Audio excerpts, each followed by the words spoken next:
குடும்பத்திற்கு பெமல் நான் permanent workers இந்த போராட்டத்தில் இருக்கிற அனைவர்களின் சார்பாகவும் பிஜிஎம்எல் நிர்வாகத்திற்கு நாங்கள் ஆழ்ந்த இரங்கலை தெரிவித்துக் கொள்ளுகின்றோம் என்று கூறி, நேற்று என்னால வர முடியல. நேற்று ஒரு பக்கம் கன்சிலேஷன் முடிவு என்ன அப்படின்றது சொல்றத பத்தி இங்க டிஸ்கஷன்.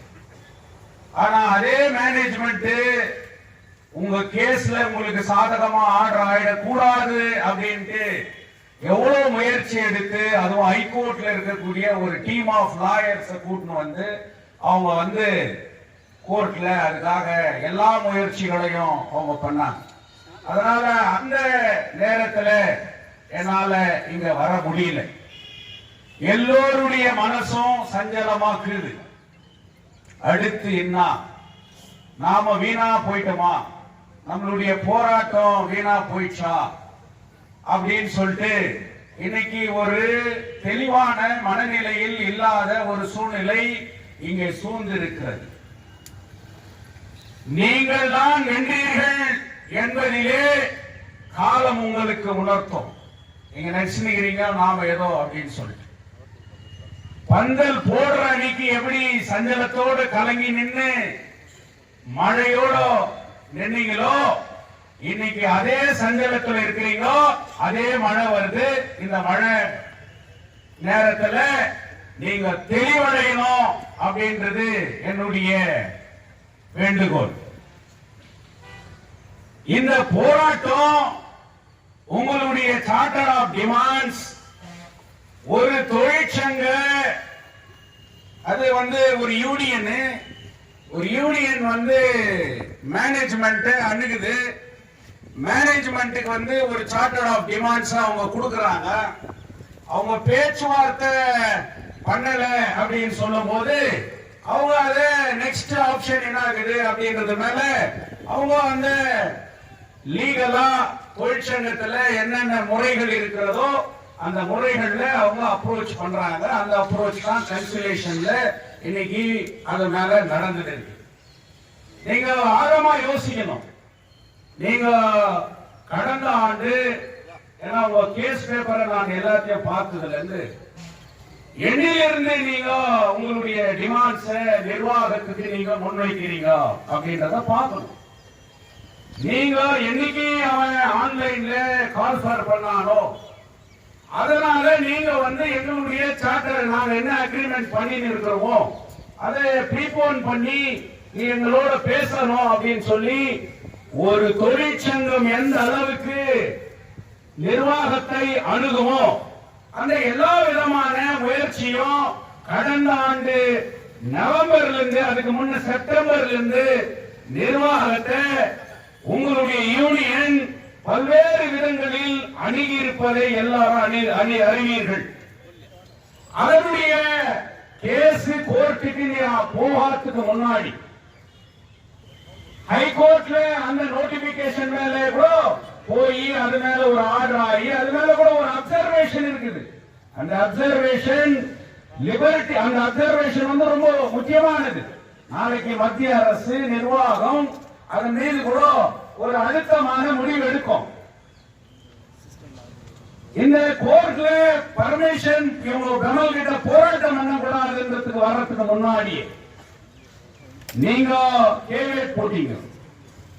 ஆனா அதுக்கு பிறகு கன்சிலேஷன் ப்ரொசீடிங் இருந்துச்சு. கன்சிலேஷன் ப்ரொசீடிங்ல இந்த மேனேஜ்மெண்ட் அட்டன் ஆச்சா, கான்ட்ராக்டர் அட்டன் ஆனாங்களா அப்படின்றத கூட நீங்க பார்க்கணும். அவங்க absent, principal employer absent, contractors absent, வேற வழியே இல்லைன்னு சொல்லி கன்சிலேட்டர் இதை நான் க்ளோஸ் பண்றேன், நீங்க வேற வழி பார்த்துங்கன்னு கூட நிறைய முயற்சிகள் நடந்துச்சு. எப்போ கோர்ட்ல இன்ஜெக்ஷன் ஆர்டர்னால தீர்ப்பு வராதுக்கு முன்ன கூட. அப்போ நிர்வாகம் பயந்தோ பேசுறதுக்கு எந்த விதமான முயற்சி எடுக்கல.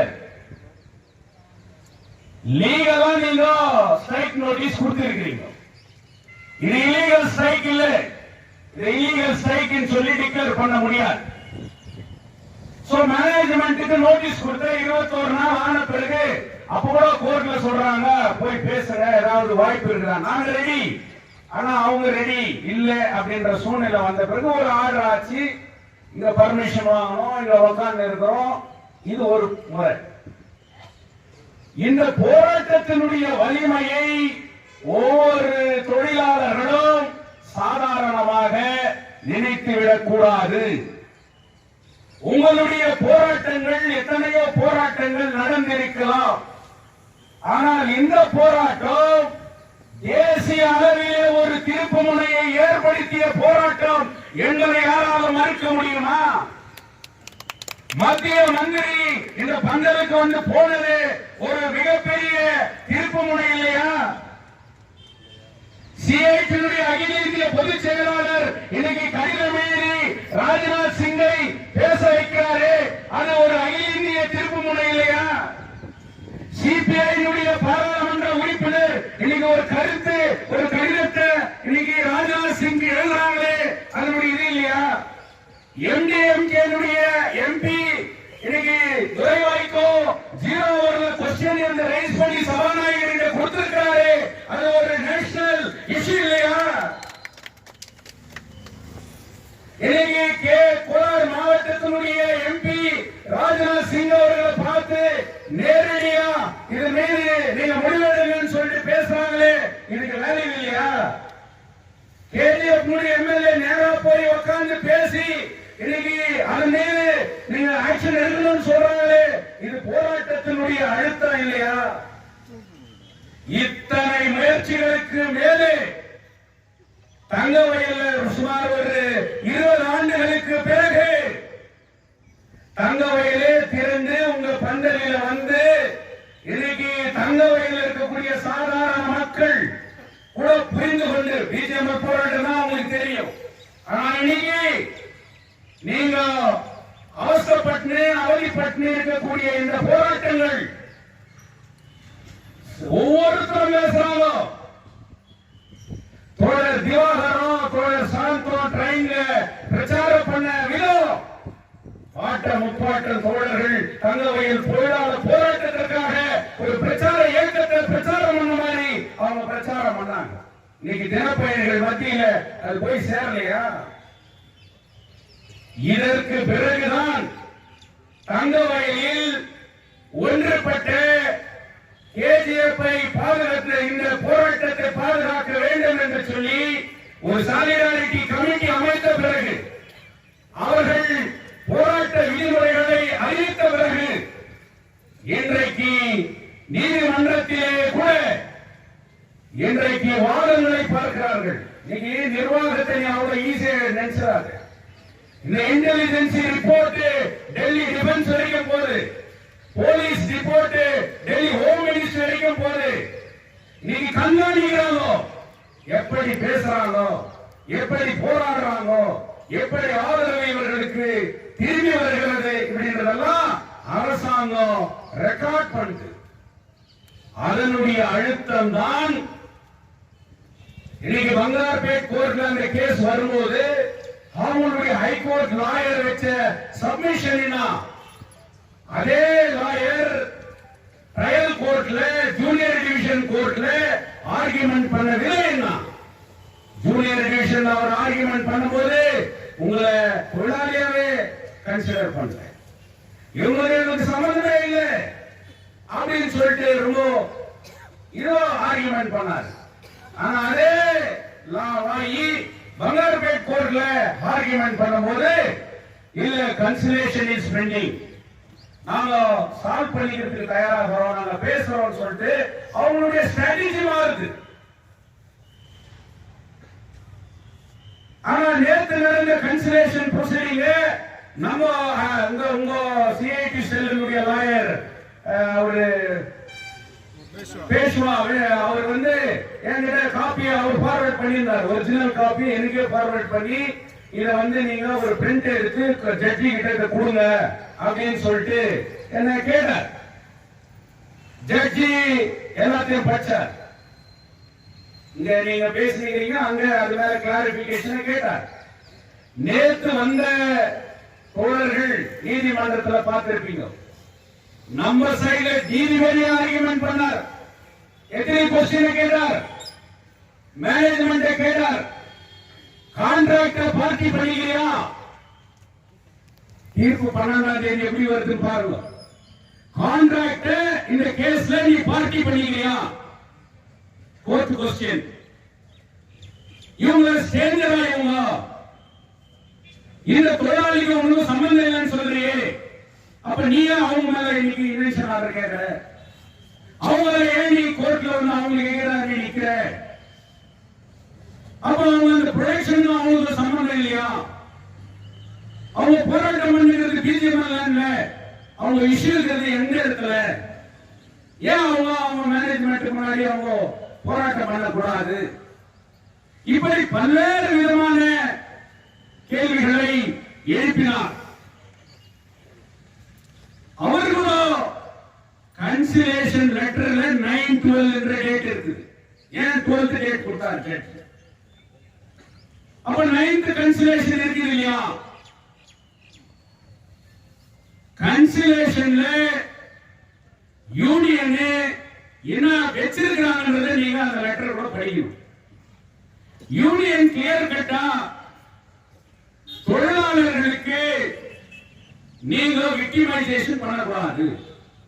யூனியன் நீங்க யூனியன் லீடர்ஸ் பழி வாங்க கூடாது. பேச்சுவார்த்தை நீங்க பண்ற வரைக்கும் ஓல்டு என்ன அக்ரிமெண்ட் இருக்குதோ அதோட ஒரு அடாப்ட் பண்ணியெல்லாம் கொடுக்கணும். எங்ககிட்ட நீங்க 30 நாள்ல டைம் லிமிடேஷன்ல நீங்க பேச்சுவார்த்தை எல்லாம் பண்ணணும் அப்படின்னு சொல்லிட்டு கன்சிலேஷன் ப்ரொசீடிங் உங்களுக்கு சாதகமான சரியான விதத்துல தான் அவங்க அங்க பேசியிருக்காங்க. இன்னைக்கு மேனேஜ்மெண்ட் அன்கண்டிஷனலா அவங்க வேலைக்கு வரணும், வரட்டும் நாங்க பேசுறோம் அப்படின்ற மாதிரி எல்லாம் அவங்க வச்சிருக்காங்க. ஏன்னா கன்சிலேஷன் லெட்டருக்கு எல்லாரும் கையிலும் இருக்குது. அந்த மினிட்ஸ் இந்த மினிட்ஸ் எல்லாரும் கையிலும் இருக்குது. அங்க ஒரு அப்சர்வேஷன் கன்சிலேஷன் ஆபீசர் பண்ணியிருந்தார். அவரு மேனேஜ்மெண்ட்டுக்கு ஒரு டைரக்ஷன் கொடுத்திருக்கார். இவங்களுடைய சார்ட்டர் ஆஃப் டிமாண்ட்ஸ் என்ன இருக்கோ அதை ரிட்டர்ன்ல நீ வந்து 9ஆம் தேதி நீ என்ன பண்ண போற, என்ன பேச போற, உன் ஸ்டாண்ட் என்னன்றத நீ 9th வந்து சொல்லு. இவங்களுக்கு ஒரு சஜஷன் சொல்லி இருக்கிறார். இது ஜட்ஜி என்ன கேட்டார்? நீங்க கார்டு கம்பெனி கொடுத்துக்கிறியே, இதுல கன்சிலேஷன் ஆபீசர் உங்களுக்கு கூட அட்வைஸ் பண்ணிக்கிறாரு. யூனியன் ஆல்சோ டெஃபர் தி ஸ்ட்ரைக் அப்படின்னு ஒரு லைன் இதுல எழுதி இருக்குது. உங்க யூனியன் காரன் கூட எல்லாரும் சைன் பண்ணிக்கிறாங்க, மேனேஜ்மெண்ட் எல்லாம் சைன் பண்ணி இருக்கிறாங்க.